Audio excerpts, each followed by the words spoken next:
Yar mateys, welcome to my Balanced Druid Quick Start Guide. Let's get into the talents. On the left is the class tree I recommend for all content. On the right is the class tree I recommend if you need your Dispel. Pause it and take a look at these trees. Looking at builds for Mythic Plus and sustained AoE fights, I personally think the build on the left is going to be very powerful, and the build on the right is also simming very powerfully in AoE.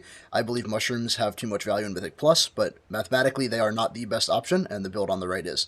Feel free to experiment with both these trees for yourself. Now moving into more of a raid setting, on the left we have the pure single target build, and on the right we have a sustained 2-target build. One big thing to notice is that even in these builds, Stellar Flare is not taken, it is officially dead. Feel free to pause and copy these builds. To very quickly cover gear, your primary trinket you should farm at the start of the patch is the Iridius Fragment. The stat priority for Balanced Druid is Mastery first, followed by Haste. For your first Sparkcraft, I would recommend the Slimy Boots of Expulsion, followed by the Toxified Armor Patch on any leather piece, and finally a weapon. There is 2 fundamental pieces of information for playing Balanced Druid correctly. That is to always be cycling our Eclipse, so when we have about 1.5 seconds left on our current Eclipse, we want to be casting the correct ability to re-enter the optimal Eclipse. In single target, we always want to enter Solar Eclipse, which is entered by casting 2 Starfires in a row. In AoE, we want to always enter Lunar Eclipse, which is entered by pressing 2 Wraths in a row. The other fundamental part of Balanced Druid is we never want to overcap on Astral Power. Because Orbit Breaker will randomly proc a full moon and give us 40 Astral Power, as a general rule of thumb, if you are ever at 60 Astral Power or above, I would press a Spender ability, unless you are trying to pool AP for movement during fights, which is a very valuable thing to do. One last fundamental part of playing Balanced Druid is because it is tied to our Mastery, every single enemy you will hit, if you want to deal meaningful damage, needs to have both Sunfire and Moonfire applied to them. Refreshing these dots inside of their pandemic window is absolutely essential and must maintain 100% uptime on them. Generally, the Balanced Druid single target rotation is fairly simple. We want to prioritize refreshing our dots in their pandemic window above everything else. We want to be entering Solar Eclipse whenever we can. We never want to overcap AP, so we want to Star Surge whenever we are above 60. We want to press Fury of Elune as quickly as we can. And last but not least, when we are about to end our Eclipse, we want to get into the next one as fast as possible. And so that means casting Starfire when our Eclipse has less than 1.5 seconds remaining will enable the Starfire to come out right as the Eclipse ends. Here are some quick tips for optimizing Balanced Druid. Really, the biggest thing is to always be casting and never lose uptime whenever possible. If that means going above 60 AP sometimes, as long as you're tracking Orbit Breaker and do not get a proc when you're above 60 AP, you are not wasting any damage. And it is very important to use your instant cast while you're on the move. You never want any downtime. Now, moving into our single target opener, we have the standard Balanced Druid cooldown of Celestial Alignment and Fury of Elune, and we have an additional cooldown in Warrior of Elune. The way you want to play this opener is you just put your dots on the target, then you enter CA, and you start spending your AP and press your other cooldowns as soon as possible. So let's see what that looks like.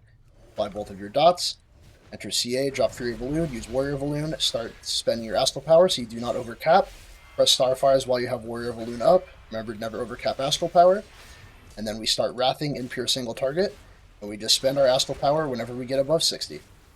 Refreshing our dots in their pandemic window always, and just continue spending your Astral Power on Star Surge whenever you get above 60. Never overcap. If you want to see a longer form of that rotation, I have an unlisted video linked in the description where I just do the full rotation for 3 minutes on a dummy. That's also there for AoE if you want it. For the AoE rotation priority, it is very similar to the single target priority. First, we will be spending Starfall instead of Star Surge over 60 Astral Power.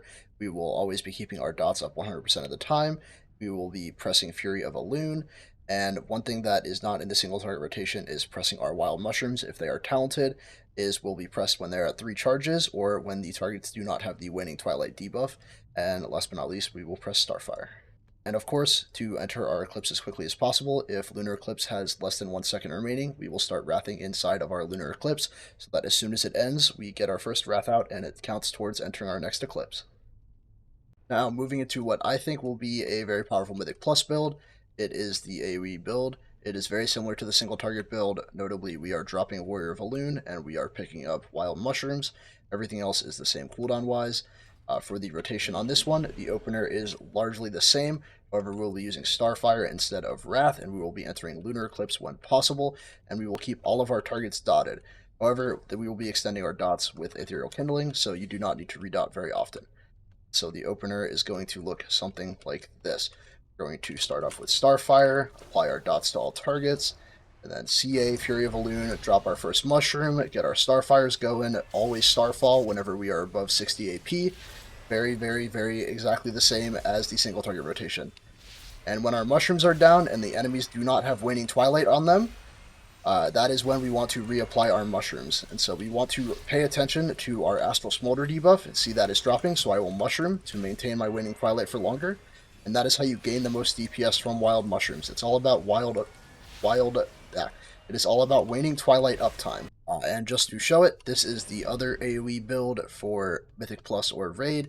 It is definitely a higher single target damage build with Denizens of the Dream. However, you're giving up Wild Mushrooms, which is a lot of burst AoE damage, but it is numerically better in Sims and also better single target damage, so it may speed your dungeon up more overall. The opener is almost exactly the same, except there is no Wild Mushrooms, so we will just ignore wherever those are in our rotation. So we will Sunfire, apply all of our dots, CA, Fury of Elune, Starfire immediately, and Starfall above 60 AP, and just continue Starfiring away. And it really just continues like this. Again, if you want to watch the longer version of the rotations, I will have videos of them linked in the description below. And with that, thank you for watching my Balanced Druid guide. I know this one was a lot shorter than my other guides. Let me know what you guys think in the comments. Yar mateys, we are done with the video. Goodbye!